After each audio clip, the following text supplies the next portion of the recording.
Welcome to this hydrological modeling exercise. I am Biswa Bhattacharya. In this lecture I will guide you to preparing a hydrological model for the assignment 2. In this assignment you will build a hydrological model of the Darang catchment of Indonesia. This catchment is in the Sumatra island of Indonesia and is drained by its main river called Krueng Aceh. You can see the catchment and its river network. The catchment has an area of 1269.3 square kilometer. The catchment has 5 sub-basins. They are named in this assignment as Sub-basin 1, 2, 3, 4 and 5. The 5 sub-basins will be modeled separately. The sub-basins discharge in the main river Krueng Aceh at different locations. The sub-basins models compute the runoff of respective sub-basins. The runoff hydrograph is used as the input to a routing model to compute the hydrograph at the downstream end of the river reaches. The process continues for all the sub-basins to get the final runoff. The sub-basins are modeled following the procedure described in the previous assignment.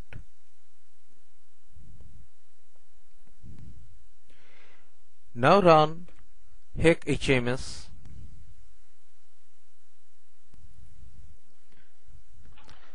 I have already opened a project for this assignment.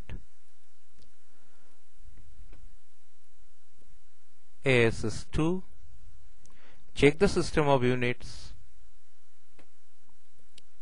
The basin model, meteorological model, it should be System International. Click OK.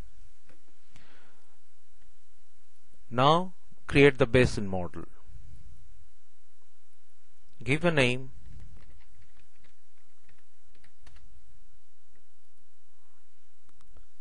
First of all, we load the background map file.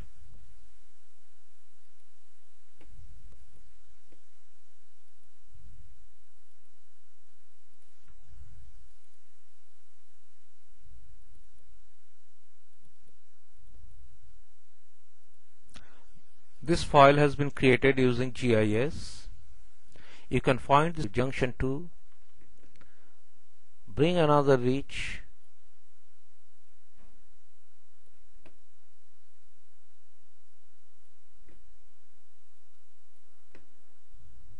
and the junction, connect sub-basin 4 to junction 3.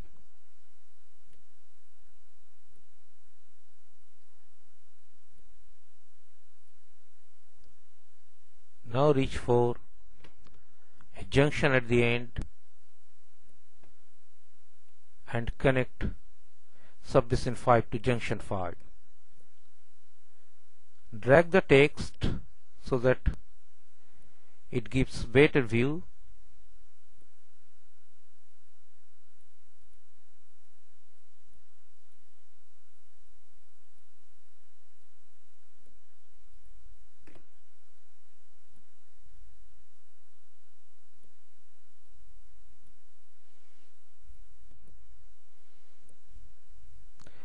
Now you should save the basin model. While saving the basin model, you can occasionally see these error messages. It means that some of the hydrological elements were not properly connected. You need to drag those elements little bit and check. And it should be okay now. Reach 4 and junction 4.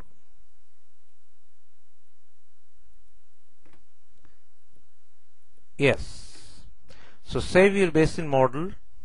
Now you have to enter the sub-basin data in the basin model. This we practiced during your assignment 1.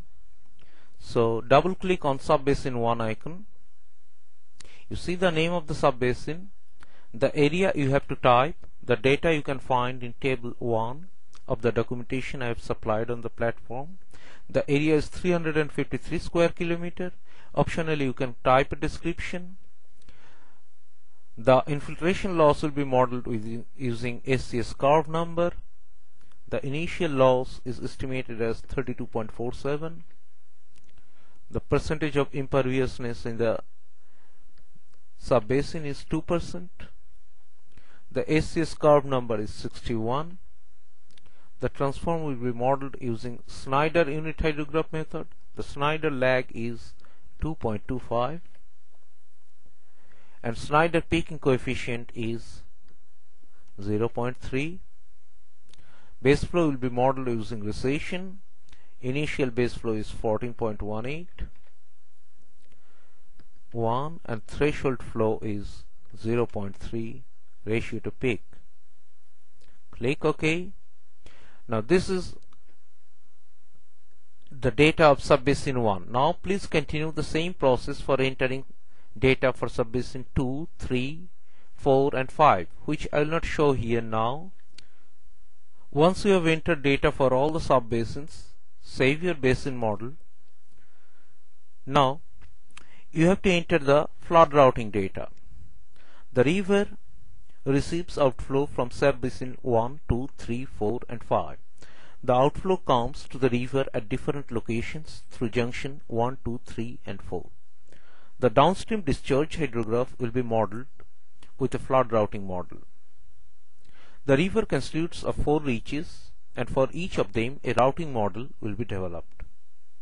We will use the Muskingum-Kunch method. The channel cross-section will be assumed to be prismatic. The data of the river reaches are provided in table 2 of the documentation that I have provided you.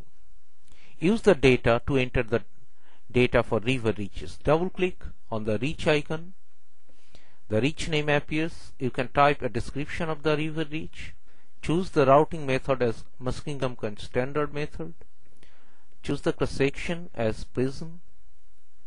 Then enter the data.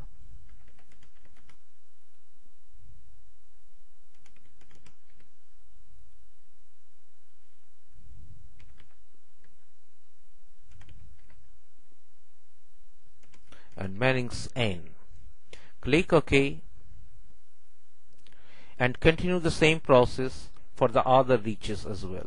Once you have entered the data for all the river reaches, save your basin model, and now it's time you enter the data for precipitation and discharge. The precipitation data I have already entered. You can see. Yes, this is the discharge. This is the storm rainfall observed on 10th February 2001. The corresponding discharge I have entered.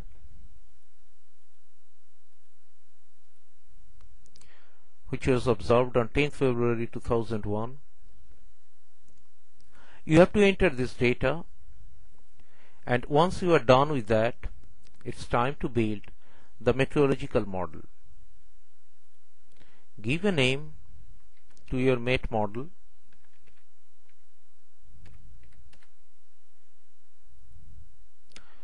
Select the subbasins that should be considered in the MET model.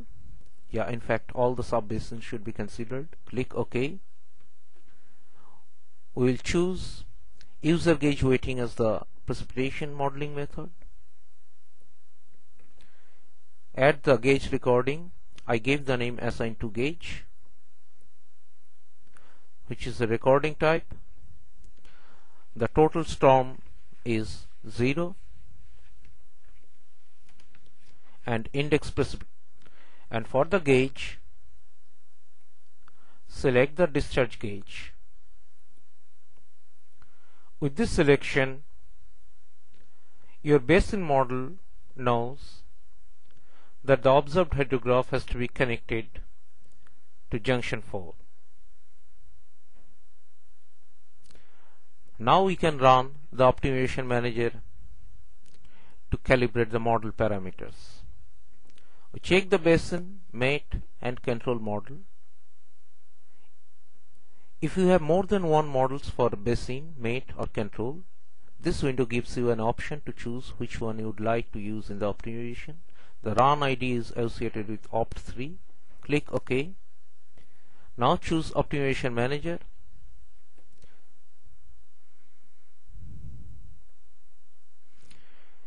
Now you can see the trial results, that how close is the simulated discharge to the observed discharge. Please submit this table as a screenshot and also the flow comparison charts. For the second part of the submission, you should build another model or use this model to compute the discharge corresponding to a 10-year return period of rainfall. The third part is a bit tricky, where I have said that the authority is considering an urbanization which may cause the imperviousness of the subbasin 1 to go as high as 20%. What would be the impact on the design flood of 10-year return period? You can possibly guess that as the imperviousness rises, so the flood peak also may rise, and the flood peak may appear early. You may have to assume some data, like curve number should be changed, but if you keep the same curve number, it's okay. But it's better if you give some justification and assume a curve number. You do not have to try to find the exact curve number for this changed situation. If you reduce or increase the curve number with some justification, that will be okay. I hope I have been able to explain how we can use this HEC HMS to build a more complex model for the Darang catchment. If you have any questions, please upload them on the platform or email me. Thanks for